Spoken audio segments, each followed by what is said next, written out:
Hello everybody. So today we're going to be making some bread, but first I wanted to just talk to you a little bit about why I'm doing these videos. So I feel like the Lord put it on my heart to educate people on how to feed your family on a budget and feed your family healthy meals and foods and things that you can make from scratch. So if you can buy it in the store, you can make it from scratch for the most part. So that is what my channel is going to be about, is teaching you how to make things from scratch. So join us as we make some bread today. First, we're going to start by making a roux. For the most part is what it's called. This is a Japanese milk bread is what we're going to be making. So we're going to pour half a cup of milk with 45 grams of bread flour.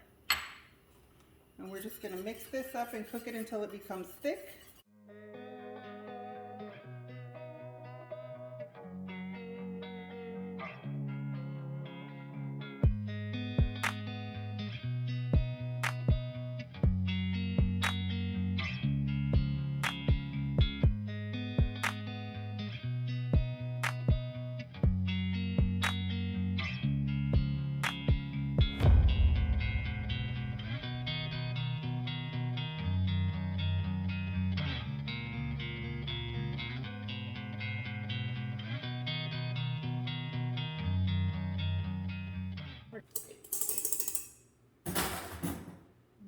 Scoop all of this out.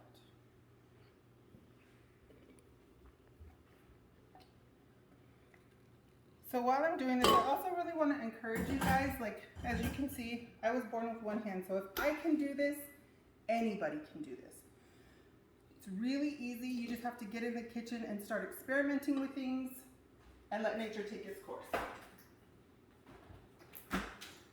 So I put the hot roux in the mixer bowl, and I'm going to add cold milk because we don't want it to be too hot, otherwise we'll kill our yeast once we put that in there.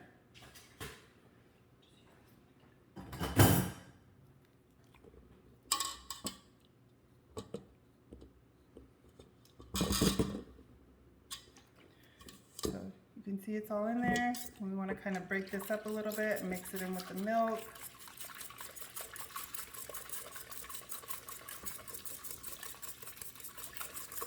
You don't have to get it completely broken up in there because we are going to mix it up with flour and stuff, and it's going to get all incorporated later. We just want to make sure that the mixture is not too hot. I'm going to take the temperature of it. We're actually pretty cold, 77 degrees. So we know it's not going to kill our yeast. So now I'm going in with 14 grams of yeast, 120 grams of sugar, 650 grams of bread flour, 10 grams of salt. This is kosher salt. And 2 eggs. So I'm going to come over here.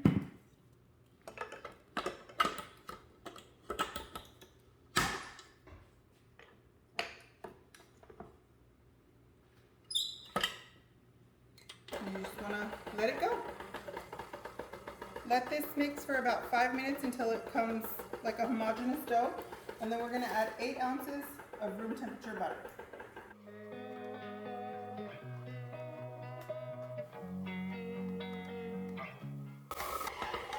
So now that it's been 5 minutes, this is what your dough is going to look like. It will sound like your machine is struggling, and that's okay.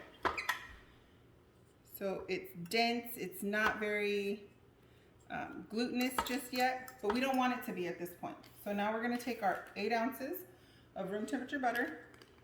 You can cut it up into pieces if you want. I don't bother. I just throw it in there, raise it back up, turn my mixer back on, and let it go for about 15 to 20 minutes. And I'll come back and show you what it looks like at that time.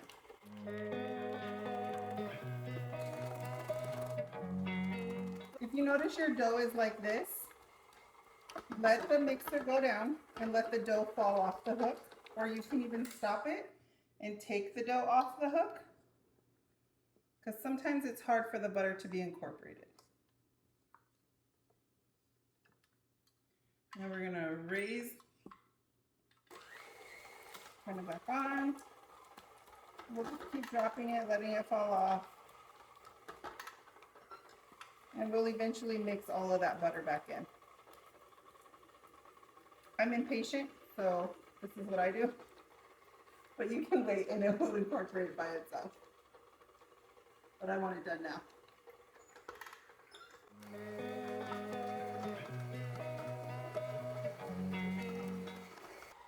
So now that the butter is pretty much incorporated, I just let it go until the texture is right for me. Roughly 15 to 20 minutes, and I'll come back and show you what that looks like.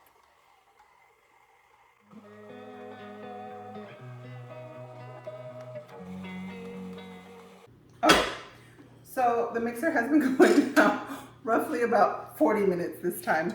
You know, life happens. But so this is what you're looking for.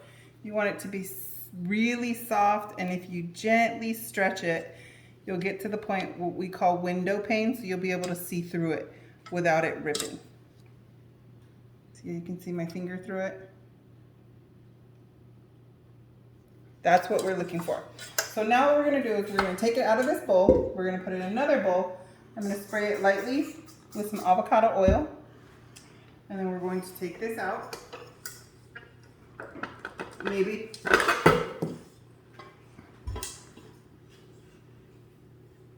We're gonna put it in here.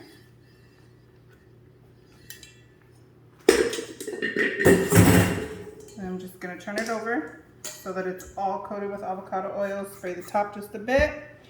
And then I'm gonna bring it over here. I have a proofer box. If you don't have a proofer box, don't worry. You can just turn your oven on with the light, or you can put it in your oven with the light on, put a pan or a bowl of some warm water underneath to create humidity.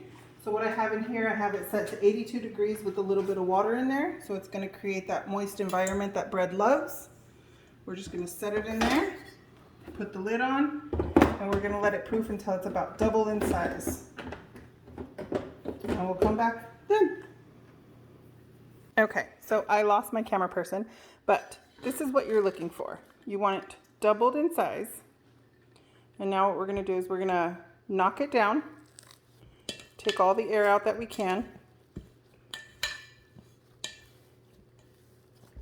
And then what I'm gonna do is I'm going to bring it over to my scale, because instead of making a loaf of bread, I want to make rolls with this.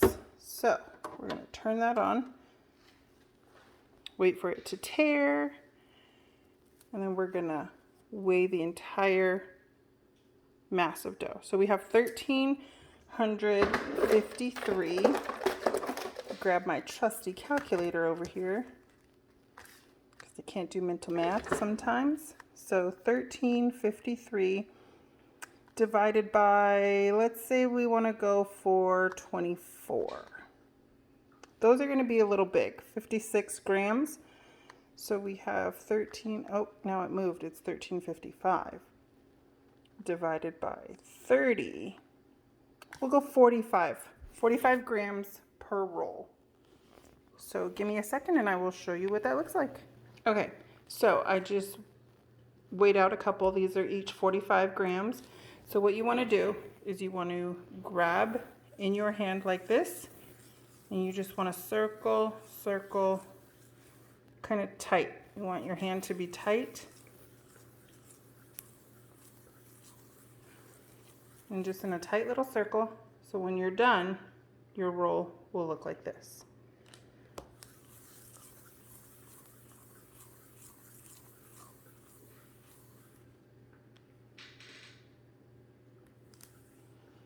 So I'm going to do all 30 and I'll be back. Okay, so a clearer picture. I did already do this one, but so you're basically pushing away and you're creating surface tension on top, and then you want to pull, push, pull, and at the same time you're rotating.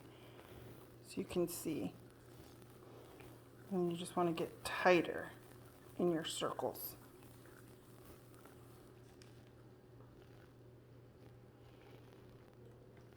And that's it. There's 15 on this pan and 15 on that pan.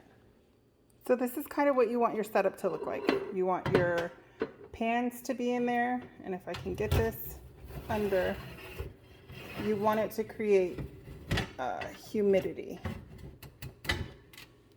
Maybe I should have lifted that bottom one up, but it's okay. So my tap water gets to 132 degrees. If yours does not get that hot, I would warm it up, warm the water in the microwave or on the stove, just until it starts steaming. But so that's it. And then you just want to make sure the oven light is on and leave it there until they're doubled in size and ready to bake. Okay, so it's been roughly about 40 minutes, I would say, that I have left these in the oven to rise. So now I'm going to gently remove the plastic wrap so that they don't deflate. I am preheating my oven to 350 degrees, and then I'm going to bake these probably about 13 to 15 minutes, maybe a little longer depending. My oven works really well. I also wanted to let you guys know that you could make that entire recipe that we just did and make it into a 13-inch by 4 by 4 inch a Pullman loaf is what that pan is called, or you could do 2 9 by 5s. But this is what it looks like. This is the texture, incredibly soft, fluffy, so good. Okay, they are getting ready to go in. So what I did is I actually turned my oven on convection at 325 because I am going to be baking 2 pans at a time, and if it's not on convection they will bake unevenly. So I'll come in halfway through and rotate the pans, and top to bottom, bottom to top, and I'll come back when they're done. So the rolls are done, and if you want to make sure they're done, you want the temperature inside to be at least 205 degrees. But yeah, that's it. So go start making some bread, guys.